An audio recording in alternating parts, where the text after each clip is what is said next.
Okey, hari ini seterusnya di studio kami ingin berkongsi pada anda berkenaan topik seterusnya bagaimana untuk kita memperkasakan ekonomi pelancongan.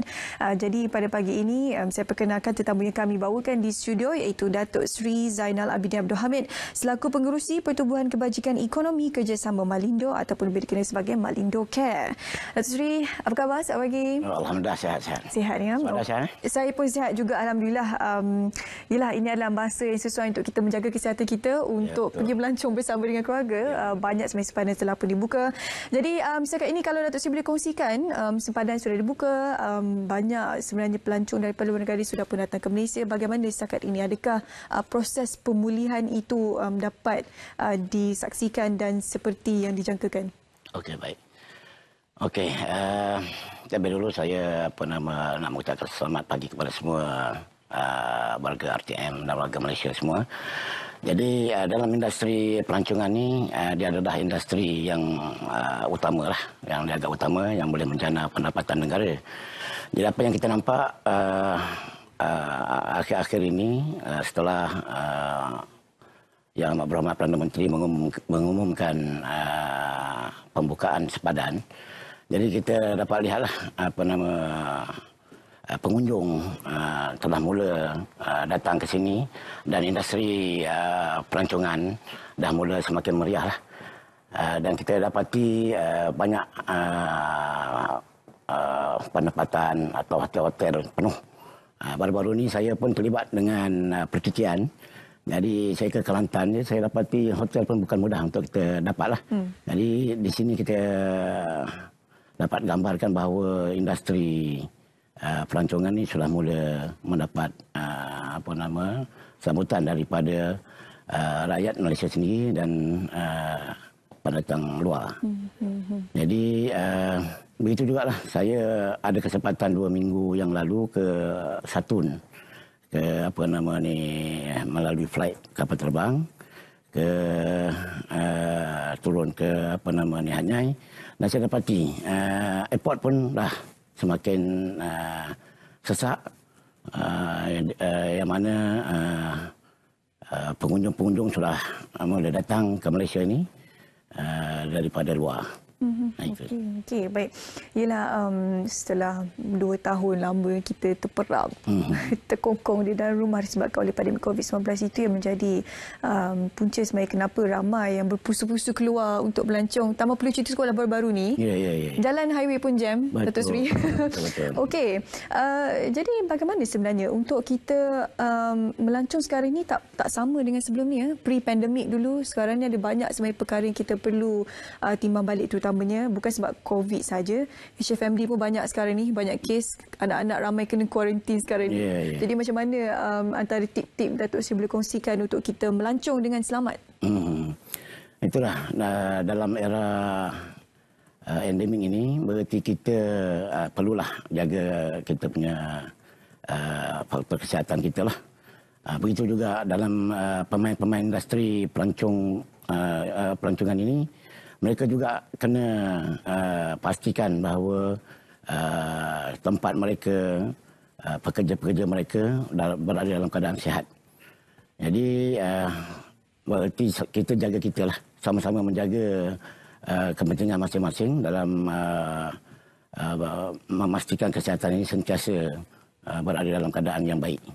Datuk Seri, boleh tak kongsikan sekarang ini, sebab rata-ratanya laporan di media mengatakan kita kekurangan pekerja asing sebab pandemik COVID-19 kan. Sebelum ini sempadan tutup, jadi mereka balik ke kampung mereka. Sekarang datang balik, ada banyak sikitlah masalah, ada juga kekangan yang perlu dihadapi.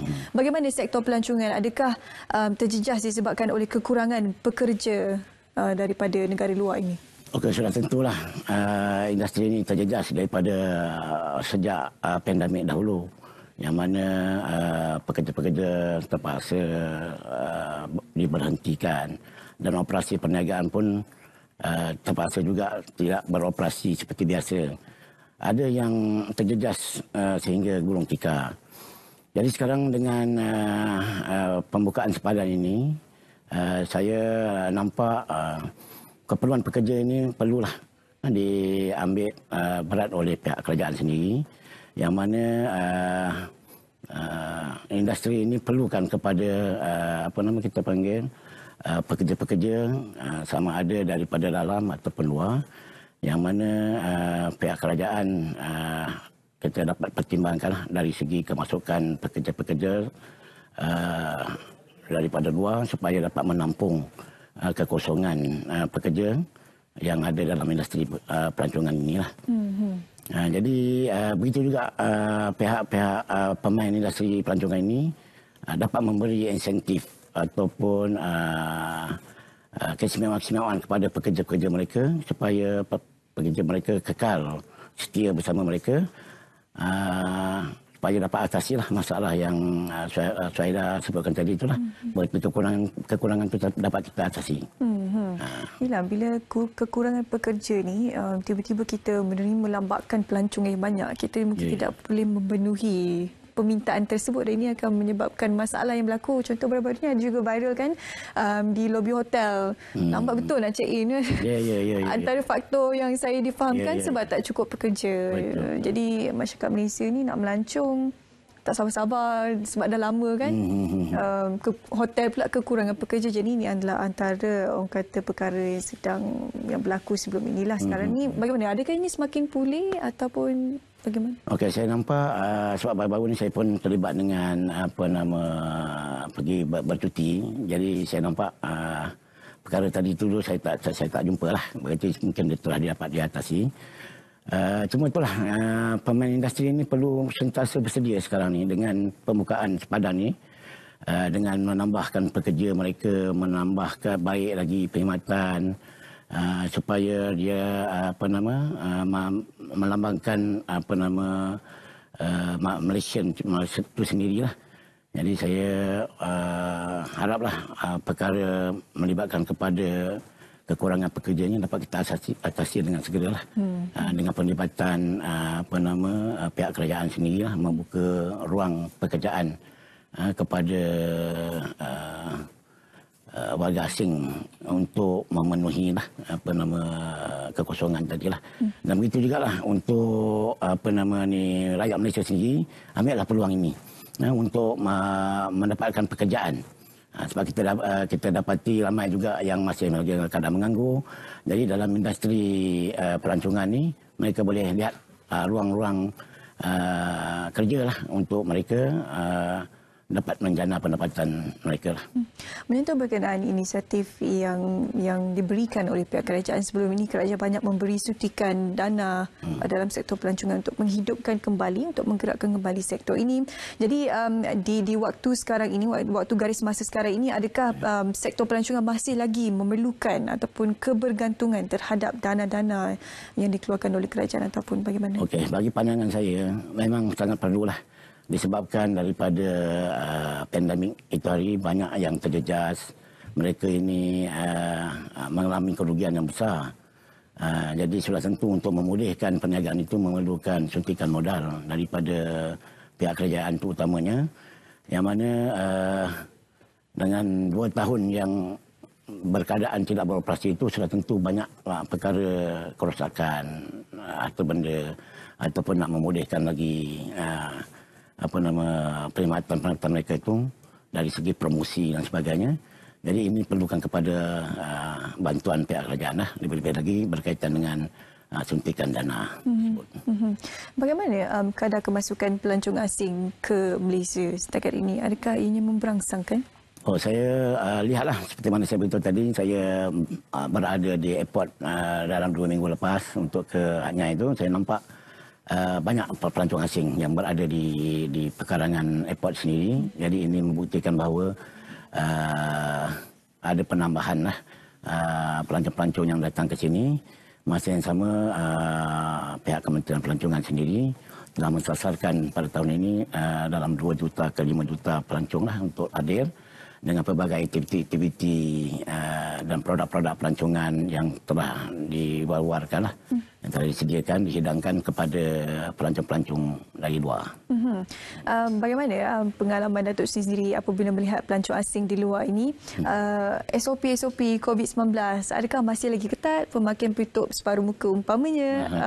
Bagaimana Datuk Seri? Okey, oleh kerana Malaysia ini dia punya tahap vaksin dia tu telah dia tinggi, rakyat kita telah banyak yang mendapat vaksin, dan dari segi COVID itu terdapat diatasi. Jadi saya rasa pelancong datang ke sini agak rasa selamatlah. Jadi ada mereka yang sangat menjaga SOP, ada yang juga terasa selamatlah yang berada di Malaysia ini. Namun begitu, pihak individu itu sendiri ataupun pihak pemain industri pelancongan ini perlu apa kita panggil titik beratkanlah tentang SOP ini supaya wabak ini tidak menularlah kepada pekerja-pekerja mereka ataupun pelancong itu sendirilah. Ya, betul. Sebab kita sebenarnya masih lagi dalam peperangan dengan virus COVID-19 ini. Ada lagi sebenarnya, cuma kat Malaysia ni liputan vaksinasi kita agak meluas, jadi kita agak selesa lah. Jadi bersyukurlah kerana kita ada liputan vaksinasi yang cukup luas sendiri. Kalau Datuk boleh kongsikan secara ringkas, apakah antara mungkin promosi-promosi menarik yang ada di bawah Malindo Care untuk kita menggalakkan lagi sektor pelancongan domestik? Okey. Di dalam Malindo Care ni kita ada satu company yang diberi nama Malindo Travel and Tour, yang mana kita telah menjalinkan hubungan keahlian Malaysia dan Indonesia. Malindo Care adalah sebuah pertubuhan yang mana kita mempunyai ahli untuk dua negara inilah. Sebab itu kita namakan Malindo Care tu. Malindo tu iaitu Malaysia dan Indonesia, yang mana kita telah wujudkan company ini untuk mengkhususkan kepada ahli-ahli kita boleh ke luar negara ataupun menerima tetamu dari luar negara daripada kalangan ahli, dan mereka akan mendapat kelebihan dan keistimewaan sebagai ahli lah. Yang mana baru-baru ini kami pun telah berurusan dengan sebuah company tempatan yang mempunyai 10 bot yang akan menyerahkan kepada kami untuk kami buat aktiviti pelancongan, termasuklah feri pengangkutan lah. Yang mana keistimewaan tadi yang kami akan berikan dalam berbagai bentuk lah, segi reward, royalty, menjana pendapatan dengan memasarkan pakej-pakej yang kami telah sertakan supaya ahli-ahli ini dapat menjana ekonomi mereka lah dalam sektor pelancongan ini. Okey, baik. Terima kasih kepada Datuk Suzana Abidian bersama kita hari ini untuk kongsi bagaimana untuk kita memperkasakan ekonomi pelancongan. Malindo Care juga ada menyediakan banyak sebenarnya inisiatif untuk membantu mereka ataupun pengusaha dalam industri pelancongan ini. Terima kasih Datuk Suzana bersama kita hari ini untuk berkongsi berkenaan topik kita.